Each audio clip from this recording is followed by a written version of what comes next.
আচ্ছা বাচ্চারা, আজকে আমাদের দ্বিপদী বিস্তৃতির দ্বিতীয় ক্লাস। তো আগের দিন আমরা কিতাবুদ্দিনের বই 6 নম্বর অঙ্ক পর্যন্ত করেছিলাম।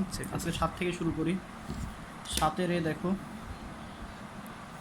7-এর তোমরা আগের দিন কিছু প্রবলেমের কথা বলেছিলে আমাকে। 5-এর বি নাম্বারটা আরেকবার করে দিতে বলেছিলাম, আমি করিয়ে দিব সব ক্লাস শেষ করে।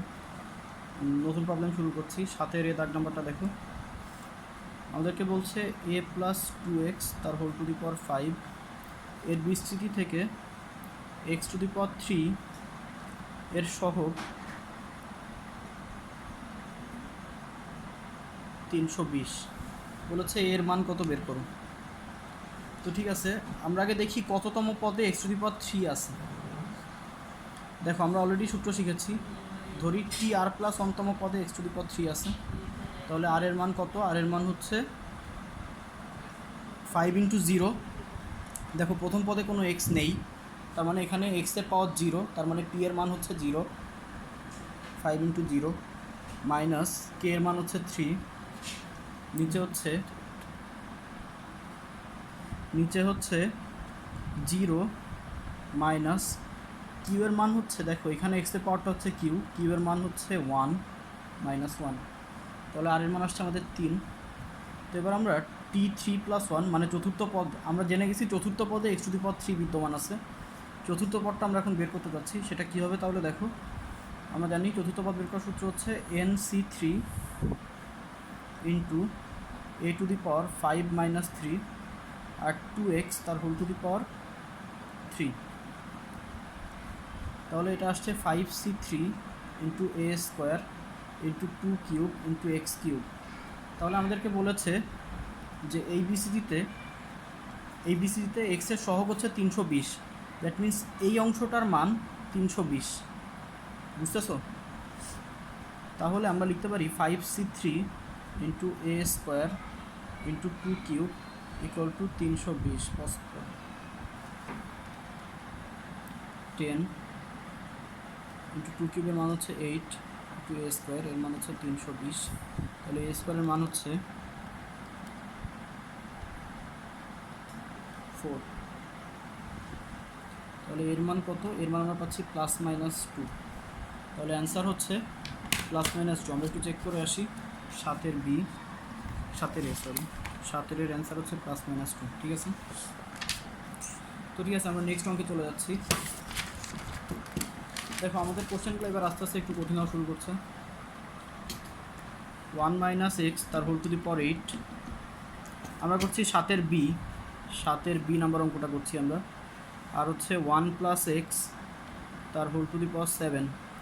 এই বিস্তৃতি থেকে x⁴ এর সহগ বের করতে বলেছে। x⁴ এর সহগ। তো ঠিক আছে, দেখো দুইটা সংখ্যা গুণ হিসেবে আছে। এখান থেকে এইরকম বিস্তৃতি থেকে x⁴ এর সহগ বের করা সহজ না, তাহলে আমরা দুইটা গুণ হিসেবে রাখবো না। দুইটা আলাদা আলাদা বিস্তৃতির গুণফল থেকে একটা সংখ্যার সহগ বের করা সম্ভব, কিন্তু সেটা অনেক কঠিন প্রসেস। আমরা চেষ্টা করব সহজ কিছু তো নিয়ে আসার। তো দেখো, আমরা এটাকে কীভাবে লিখতে পারি? 1 - x আর 1 - x তার হোল টু দি পাওয়ার 7 আর 1 + x তার হোল টু দি পাওয়ার 7। আমরা এই অংশটাকে ভেঙে লিখলাম। 1 - x তার হোল টু দি পাওয়ার 8কে 1 - x আর 1 - x তার হোল টু দি পাওয়ার 7 আকারে লিখলাম। তো তাহলে এই দুইটা দেখো, এদেরকে আমরা একবারে হোল টু দি পাওয়ার 7 দিয়ে দিতে পারি। তাহলে 1 - x আর 1 + x মিলে কী হয়ে যাচ্ছে বলো? সমস্যা নেই। 1 - x 1 + x মিলে কী হয়ে যাচ্ছে? 1 - x² হ্যাঁ, 1 - x² তার হোল টু দি পাওয়ার 7। তাহলে এবার দেখো, এবার আমাদের এই বিস্তৃতি থেকে x⁴ বের করতে হবে। তোমরা বলতে পারো এখনও দুইটা সংখ্যা গুণ হিসেবে আছে। দুটো সংখ্যা আসলে গুণ হিসেবে সেভাবে নেই, দুইটা বিস্তৃতি গুণ হিসেবে নেই, মাত্র দুইটা সংখ্যা গুণ হিসেবে আছে এখন। তাহলে আমরা 1 × 1 - x² তার whole to the power 7 minus x × 1 - x² তার হোল টু দি পাওয়ার 7। আমরা এটাকে এইভাবে ভাঙিয়ে লিখলাম। এখন দেখো, একটু খেয়াল করো, এই বিস্তৃতির এক্সের সহগগুলো কেমন হবে? এই বিস্তৃতির এক্সের সহগ সবগুলো হবে জোড়। তোমরা যারা এটা বুঝতে পারছো না, আমি একটু রাফে দেখিয়ে দিচ্ছি। 1 - x² তার হোল টু দি পাওয়ার 7, এটাকে যদি আমি বিস্তৃত করি তাহলে প্রথম পদ আসবে 1, তারপরের পদ আসবে -7c1 × 1 এর পাওয়ার সামথিং, সেটা 1, আর x² তার whole to the power 1 plus 7c2 into 1-এর পাওয়ার সামথিং, সেটা 1, আর আসবে হচ্ছে এক্সের পাওয়ার স্কোয়ার, তার আবার square, that means x to the power 4। এভাবে দেখো তাহলে এরপরটা হবে 7c3 x to the power 6 plus 7c4 x to the power 8 plus dot dot dot. এই বিসি থেকে কোনোভাবেই এক্সের বিজোড় পদ পাওয়া সম্ভব না, সো এখান থেকে আমরা এক্স টু দি পাওয়ার 7 পাবো না। কি বলছি বুঝতে পেরেছো? এই যে সংখ্যাটা, এই সংখ্যাটার বিসি থেকে এক্স টু দি পাওয়ার জোড় পদ পাবো, এক্স টু দি, শুরুতে কোনো এক্সের পাওয়ার থাকবে না, এরপর আসবে এক্সের পাওয়ার 2, তারপর আসবে এক্সের পাওয়ার 4, তারপর এক্সের পাওয়ার 6, তারপর এক্সের পাওয়ার 8। এখান থেকে কোনোভাবেই এক্স টু দি পাওয়ার 7 পাওয়া সম্ভব না। তাহলে এই পুরো অংশটা থেকে যদি আমরা এক্স টু দি পাওয়ার 7-এর সহগ বের করতে চাই, এই অংশ থেকে এক্স টু দি পাওয়ার 7 বের করা সম্ভব না। যদি এক্স টু দি পাওয়ার 8 বলতো তাহলে আমরা এই অংশ থেকে বের করতে পারতাম, এখান থেকে এক্স টু দি পাওয়ার 6 বের করা সম্ভব, 8 বের করা সম্ভব। সর্বোচ্চ এক্সের পাওয়ার কত বের করা সম্ভব এখান থেকে? X to the power 6, x to the power 14, x to the power 14 হচ্ছে 14 সর্বোচ্চ বের হবে। হ্যাঁ, ঠিক আছে। তাহলে দেখো আমাদের যদি এক্স টু দি পাওয়ার 7 বের করতে হয়, এই অংশ থেকে এক্স টু দি পাওয়ার 7 বের হচ্ছেই না, তাহলে আমাদের দেখতে হবে এবার এই অংশ থেকে এক্স টু দি পাওয়ার 7 বের করা সম্ভব কিনা। এটা কি সম্ভব? এই অংশটা থেকে এক্স টু দি পাওয়ার 7 বের করা সম্ভব, যদিও এখানে আবারও যেহেতু বাইরে একটা এক্স গুণ হিসেবে আছে, সো পুরোটা থেকে এক্স টু দি পাওয়ার 7 বের করা সম্ভব। আমরা এই অংশটা থেকে তাহলে এক্সের পাওয়ার কত বের করব?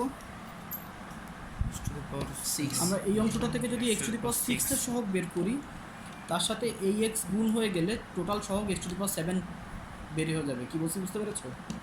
তাহলে এখন আমরা বের করব এই অংশটা থেকে এক্স টু দি পাওয়ার 6 এর সহগ। তাহলে আর এর মান বের করি, আর এর মান হচ্ছে 0 ইন্টু 7 মিনস 0, কারণ এখানে এক্সের পাওয়ার 0, আমরা কিন্তু এখানে এক্সের ঘাতের সাথে এন গুণ করি, মাইনাস এক্স টু দি পাওয়ার কত বের করতে হচ্ছে 6, তাহলে কে এর মান হচ্ছে 6, নিচে হচ্ছে পি মাইনাস কিউ এর মান হচ্ছে 2, তাহলে আর এর মান চলে আসছে 3। তাহলে এবার আমরা t3+1 বের করি, t3+1 কত হবে? 7c3 ইন্টু 1 তার whole to the power 7 minus 3 আর মাইনাস এক্স স্কোয়ার তার হোল টু দি পাওয়ার 3, তাহলে আসছে 7c3, এটা 1, এটা হচ্ছে মাইনাস চলে আসবে, যেহেতু মাইনাসের পাওয়ার বিজোড় তাহলে মাইনাস সামনে চলে আসবে, আর এক্স টু দি পাওয়ার 6, তাহলে অতএব টোটাল এক্স টু দি পাওয়ার 7-এর সহগ কত আসছে? দেখো আমাদের এই অংশটার সাথে এটা গুণ হওয়ার পরে কিন্তু আমরা এক্স টু দি পাওয়ার 7 পাবো, তাহলে এক্স টু দি পাওয়ার 7 যুক্ত পদ কত আসে? এক্স টু দি পাওয়ার 7 যুক্ত পদ আসে minus x into minus 7c3 into x to the power 6, তাহলে এই মাইনাস কাটাকাটি হয়ে যাচ্ছে, তাহলে আমাদের থাকছে 7c3 into x to the power 7। তাহলে শুধু সহগটা কত? শুধু এক্স টু দি পাওয়ার 7-এর সহগ হচ্ছে 7c3, এটাই অ্যান্সার। দেখো আমরা 7-এর বি এর অ্যান্সারটা চেক করে আসি। 7-এর বি এর অ্যান্সার হচ্ছে 35, আমাদের 7c3-র মান কত আসে? ক্যালকুলেটর ফোকাস কর, 7c3 দ্যাট মিনস 35। ওকে,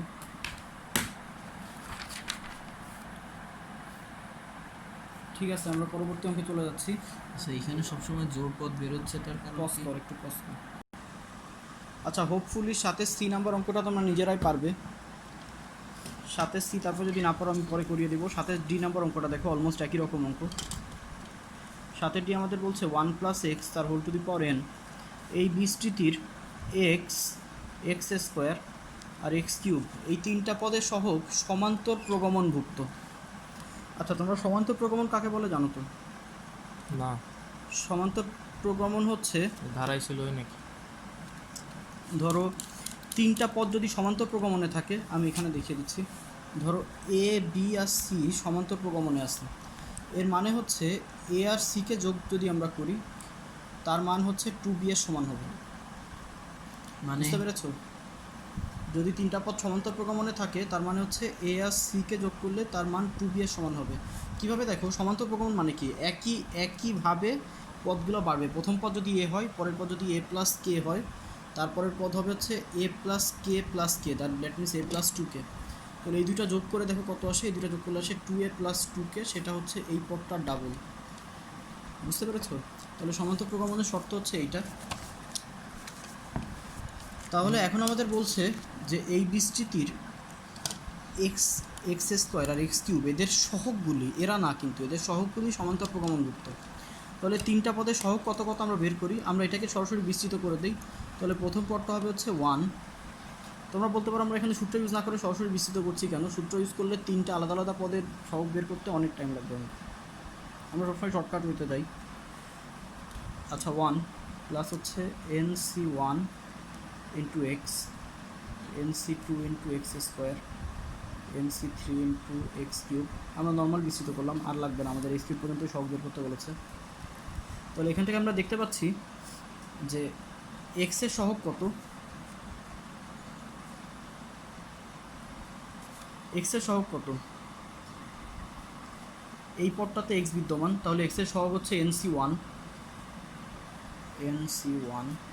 আচ্ছা এক্স স্কোয়ারের সহগ হচ্ছে NC2 আর এক্স কিউবের সহগ হচ্ছে NC3। তাহলে এবার আমরা কি বলতে পারি, আমরা বলতে পারি প্রথম এবং শেষ পদটার যোগফল দ্বিতীয় পদটার ডাবল। তাহলে প্রশ্ন মতে NC1 যোগ NC3 ইকুয়াল টু হচ্ছে 2 ইন্টু NC2, ঠিক আছে। তাহলে দেখো ক্যালকুলেশন করি এবার। NC1 এর মান কত, আমি প্রথম ক্লাসে দেখিয়েছি, যারা মিস করেছো প্রথম ক্লাসে আরেকবার দেখে আসো।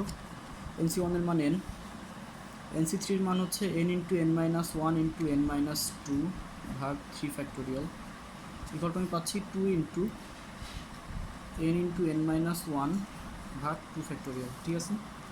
প্রথমত 2 ফ্যাক্টোরিয়াল এটা কেটে গেল, আমরা এই পুরো অংশটা থেকে n কমন নিয়ে কাটাকাটি করে দিতে পারি। তাহলে থাকবে n কমন নেওয়ার পর থাকবে হচ্ছে 1 plus n-1 into n-2 division 6 equal to হচ্ছে n ইন্টু n-1। n কাটাকাটি হয়ে যাওয়ার পর আমাদের কী থাকছে, ক্যালকুলেশন করো, 6 প্লাস এটা হচ্ছে n square minus 3n plus 2 equal to হচ্ছে n-1। এই 6কে আমরা এই পাশে গুণ করে দিলে 6 আর মাইনাস 6 ক্যালকুলেশন করতে থাকো। তাহলে n স্কোয়ার এটা এই পাশে আসলে minus 9n plus 8 plus 14 equal to 0। তাহলে এখান থেকে আমরা ক্যালকুলেটরের সাথে সমাধান করলে n এর মান পাচ্ছি 2টা, 2 আর 7। প্রথম কথা হচ্ছে n এর মান কি 2 গ্রহণযোগ্য, এখান থেকে দেখো n ইকুয়াল টু 2 গ্রহণযোগ্য নয়। কেন n ইকুয়াল টু 2 গ্রহণযোগ্য নয়, কারণ আমাদেরকে দেখানো হয়েছে যে NC3 নামক একটা পদ, এটার দিকে তাকা, NC3 নামক একটা পদ এখানে বিদ্যমান আছে। 2C3 নামক কোনো পদ হতে পারে না, আমরা জানি n এর মান সবসময় r এর সমান বা r এর চেয়ে বড় হবে। সো n এর মান 2 গ্রহণযোগ্য নয়, ঠিক আছে। তাহলে n এর একমাত্র গ্রহণযোগ্য উত্তর হচ্ছে 7, অ্যান্সার হচ্ছে n ইকুয়াল টু 7। বুঝতে পেরেছ কি? দেখো বাচ্চারা, এবার আমি 7-এর ই নাম্বার করব। 1 plus x a minus B x তার হোল টু দি পাওয়ার 12। এই বিস্তৃতি থেকে বলেছে যে এক্স টু দি পাওয়ার 8 এর সহগ 0। আমাদেরকে দেয়া আছে এক্স টু দি পাওয়ার 8 এর সহগ হচ্ছে 0, তাহলে এ আর বি এর অনুপাত বের করতে হবে। তো ঠিক আছে, আমি নর্মালি এটাকে বিস্তৃত করি। তাহলে কি আসে দেখো, 1 into a minus B x তার whole to the power 12 plus x into a minus B x তার হোল টু দি পাওয়ার 12। তাহলে আমরা যদি পুরো অংশটা থেকে এক্স টু দি পাওয়ার 8 এর সহগ বের করতে চাই, তাহলে আমাদের এখান থেকে বের করতে হবে এক্স টু দি পাওয়ার 8 এর সহগ, আর এখান থেকে বের করতে হবে এক্স টু দি পাওয়ার 7 এর সহগ। বুঝতে পেরেছ কি? এখান থেকে এক্স টু দি পাওয়ার 8 এর যে সহগ সেটা এক্স টু দি পাওয়ার 8 এর আসল সহগ, আর যেহেতু এখানে এক্স গুণ আকারে আছে, তো এখান থেকে এক্স টু দি পাওয়ার 7 এর সহগ বের করলেই সেটা total x to the power 8 হয়ে যাবে। তাহলে এই দুটো যোগফল হবে পুরো অংশের এক্স টু দি পাওয়ার 8 এর সহগ, ঠিক আছে। কিন্তু আগের ক্ষেত্রে তো আগের ক্ষেত্রে তো এখানে তো আগের অঙ্কটাতে যেটা ছিল সেটা হচ্ছে এখানে আমাদের এক্স টু দি পাওয়ার 7 বের হয়নি। যদি বের হতো তাহলে আমরা দুইটার বিয়োগফলটাই কাউন্ট করতাম লাস্ট। যদি বের হতো তাহলে বিয়োগফল কেন? এই অংশটা থেকে এক্স টু দি পাওয়ার 7 যুক্ত কোনো পদ আমরা পাইনি, শুধু এই অংশটা থেকে পাইছিলাম। কিন্তু এখন এই অংশ থেকে এক্স টু দি পাওয়ার 8 বের হবে, এই অংশ থেকে আলাদাভাবে এক্স টু দি পাওয়ার 8 বের হবে। এখানে যেহেতু এক্স এর সব পাওয়ার 1, সো এখানে এক্সের 1 থেকে 12 পর্যন্ত সবগুলো পদই পাওয়া যাবে। এক্সের পাওয়ার 0 থেকে 12 পর্যন্ত সবগুলো পাওয়া যাবে। এখানে এক্সের পাওয়ার 0 থেকে 12 পর্যন্ত পাওয়া যাবে। কিন্তু এই একই অঙ্কে এখানে আমাদের এক্সের শুধু জোড় পদগুলো পাওয়া সম্ভব ছিল, এখানে আমাদের এক্সের শুধু জোড় পদগুলো পাওয়া সম্ভব ছিল এক্স স্কোয়ার থাকার কারণে। এখানে যদি এক্স টু দি পাওয়ার 7 পেতাম তখন এখানে এক্স টু দি পাওয়ার 7 পাওয়া গেলে তখন এইটা মাইনাস এটা করতাম আমরা। যদি আমরা দুইটা অংশে কোনো কারণে এমনভাবে যদি ডাটা দেওয়া থাকতো যে আমরা এখানে এক্স টু দি পাওয়ার 7 পাচ্ছি, এখানে এক্স টু দি পাওয়ার 7 পাচ্ছি, তাহলে টোটাল সহগ হইতো এইটা মাইনাস এইটা।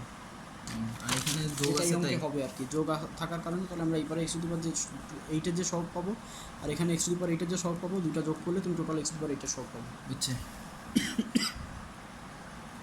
তাহলে প্রথম অংশ থেকে এক্স টু দি পাওয়ার এইটার সহগ কত আসে বের করি আমরা।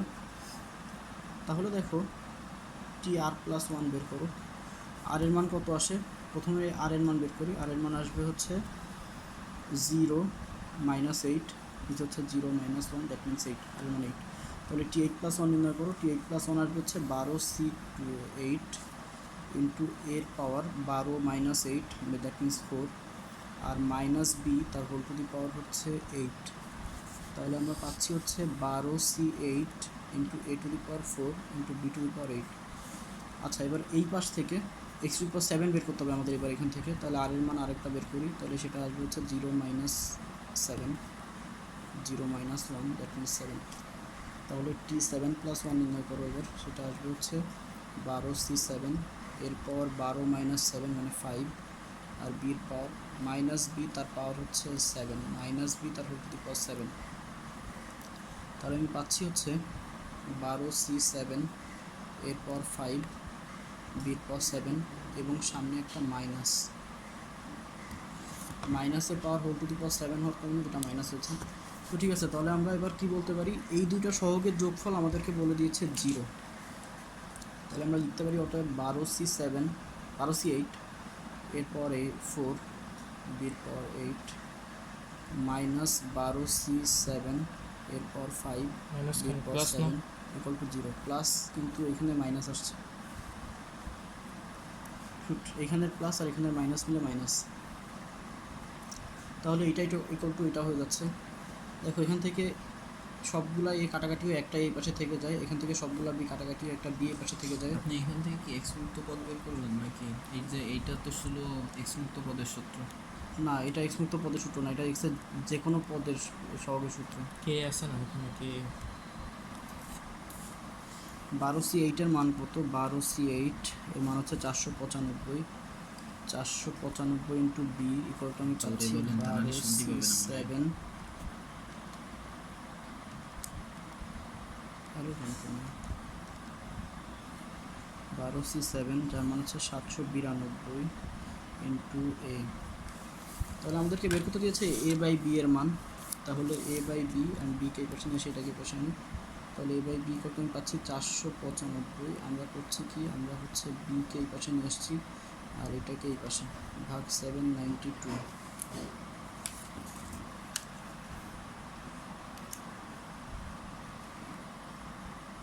ফাইভ ইস টু 8, অ্যান্সার হচ্ছে 5:8।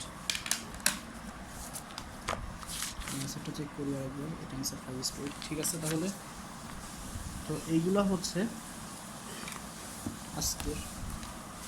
আমরা এবার চলে যাচ্ছি নাম্বার 8-এ। নাম্বার 8 কি বলছে দেখো, 8-এর এ বি দুইটা অলমোস্ট একই টাইপের অঙ্ক। আমরা বি দাগটা একবার কুয়েটে এসছে, সো বি দাগটাই করি। বুয়েটও একবার এসছে, টেক্সটাইলও একবার এসছে।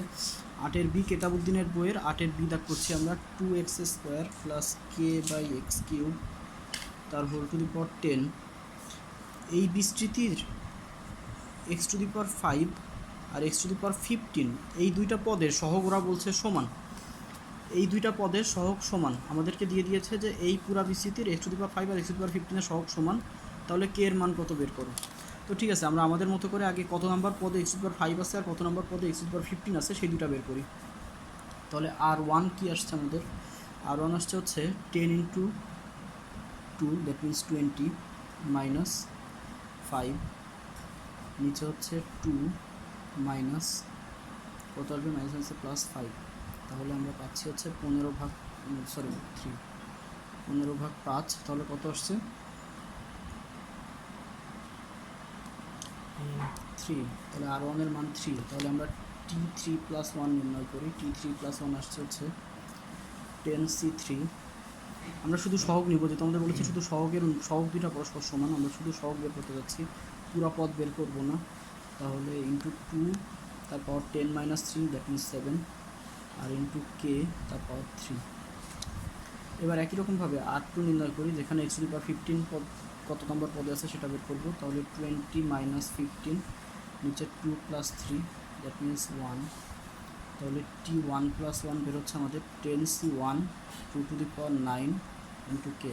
তাহলে আমাদেরকে বলেছে এই দুটো পদের সহগ সমান, তাহলে আমরা এই দুটাকে সমান সমান লিখে দিলে এখান থেকে কে এর মান বের হয়ে যাবে 10C3 into 2 to the power 7 into k cube equal হচ্ছে 10C1 into 2 to the power 9 into k. একটা কি স্কোয়ার থেকে গেল, এটা কাটাকাটি হয়ে এই পাশে 2 স্কোয়ার। আচ্ছা 10C1 এর মান 10 আর 10C3 এর মান হচ্ছে 120। সো 120 ইন্টু কে স্কোয়ারের মান হচ্ছে 10 ইন্টু 2 স্কোয়ার। তাহলে কে স্কোয়ার ইকুয়াল টু হচ্ছে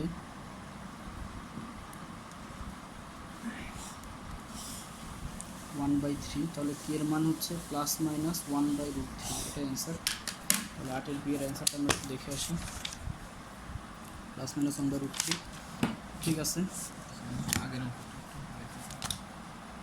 আসতে দেখাও কে আচ্ছা বাচ্চারা ঠিক আছে, আজকের কাজ এই পর্যন্তই থাকবে। তবে আমাদের গত ক্লাসের কিছু হোম টাস্ক এখনও বাকি রয়ে গেছে।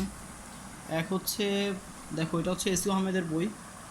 এসইউ আহমেদের বইয়ে 7.1 চ্যাপ্টারের 1 দাগ থেকে 15 দাগ পর্যন্ত করবো। আমি সবাইকে এসইউ আহমেদের বই কেনাইছি, একদম 1 থেকে 15 দাগ পর্যন্ত করবা। আর এটা হচ্ছে লুৎফুজ্জামানের বই,